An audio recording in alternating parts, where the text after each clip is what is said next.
Brace yourself, because a man in a crisp captain's uniform just talked himself out of a 30-year career in less time than it takes to fasten a seatbelt, and he never even saw the storm coming. 3 rows back sat the woman he'd labeled a seat jumper, and by the time this flight touched down, she'd owned the whole runway, you know what I mean? Captain Ron Whitaker walked through Gate 14 of Horizon Skyways with the kind of swagger you earn after 10,000 hours in the cockpit, but that morning his confidence was hanging by one loose thread: his ego. He'd peeked out the jet bridge window and spotted a tall black woman in a navy blue suit gliding toward first class, looking every bit like she belonged on the cover of Fortune. That image rattled him, though he couldn't have told you why. Maybe because every bias he'd buried under wings and stripes bubbled up right then and there. The woman, Simone Carter, tapped her boarding pass on the scanner. The gate agent, Becky Pitts, gave her one of those thin smiles that never reach the eyes, then asked for ID even though she'd waved 3 guys through with a nod and a "have a good one." Simone handed over her license without a flicker of irritation. She'd danced this dance before.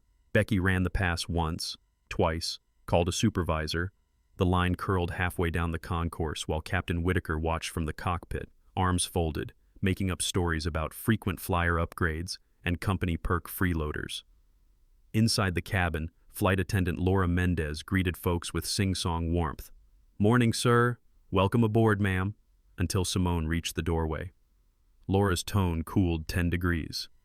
"Boarding pass?" Simone offered it again, seat 1A shining in gold font. Laura stared so long the printer ink might have dried twice over, then finally stepped aside. Simone slipped into 1A, unfolded a sleek leather binder, and dived into pages that could have rewritten airline policy on the spot, though no one around her knew it. Yet. Across the aisle, a hedge fund hotshot named Grant Hollings lowered his Wall Street Journal to inspect the anomaly. Behind him, retiree Martha Goodwin whispered, "Isn't first class lovely these days?" Her friend replied, "When it's earned, sure."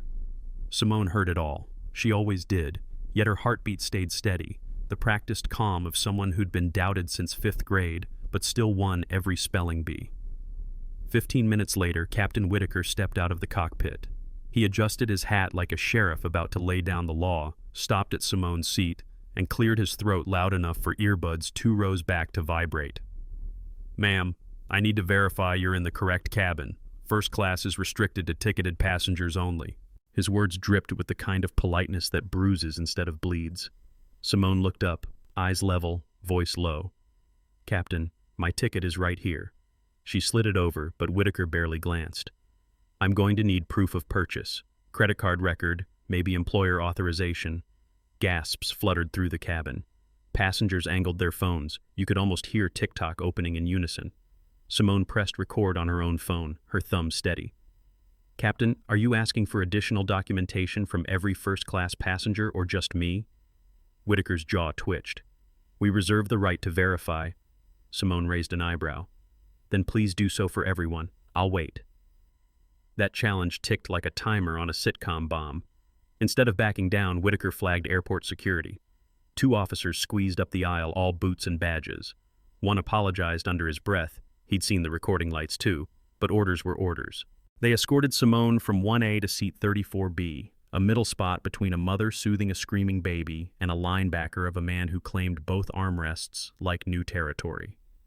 As Simone shifted sideways to avoid elbows and tears, the cabin fell into a hush that felt radioactive. Now here's the twist no one on board saw coming. Simone wasn't just some executive traveling for work. She was the freshly appointed CEO of Horizon Skyways. The ink on her contract was drier than the pretzels in Coach, but the board hadn't announced it publicly yet. She planned to inspect operations incognito next quarter. Fate rolled up the curtain a little early. The plane landed in Denver to a storm of notifications. Footage of Captain Calls Out seat fraud was trending, but the comment sections flipped the script fast. Why only her? Racial profiling in row 1. By the time Simone reached baggage claim, Had's seat 1A justice was climbing every social feed. Instead of heading for her waiting car, Simone marched to the airline's basic blue customer care desk, where tired representatives handed out meal vouchers like Band-Aids. She filed a formal discrimination complaint.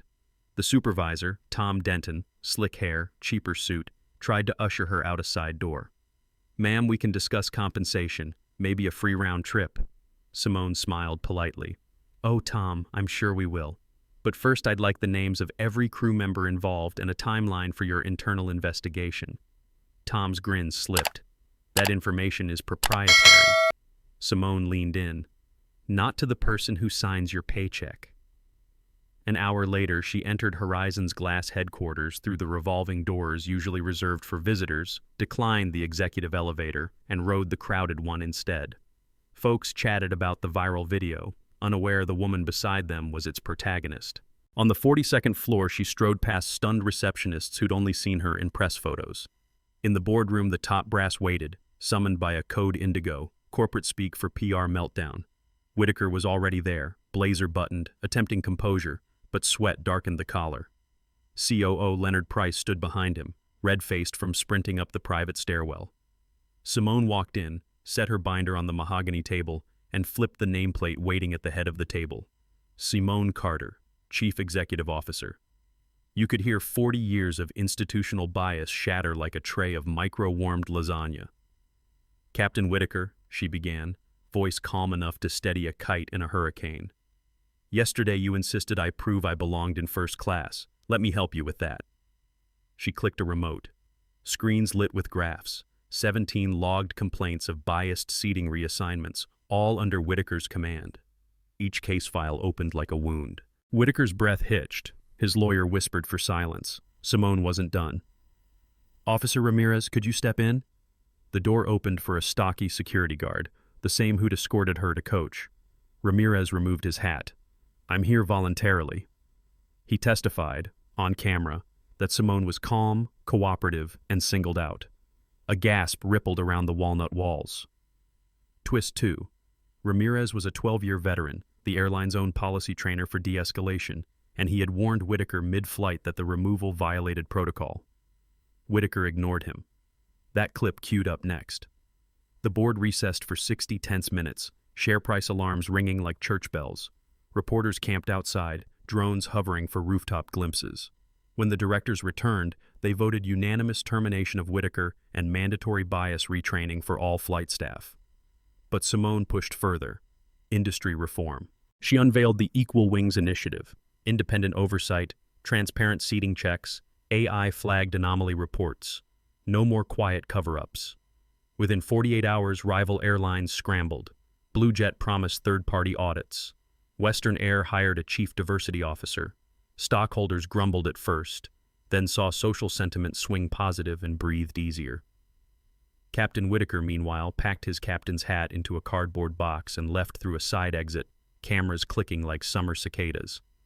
6 months later, Horizon Skyways won Aviation Weekly's Safety and Service Award, first time the same carrier claimed both categories.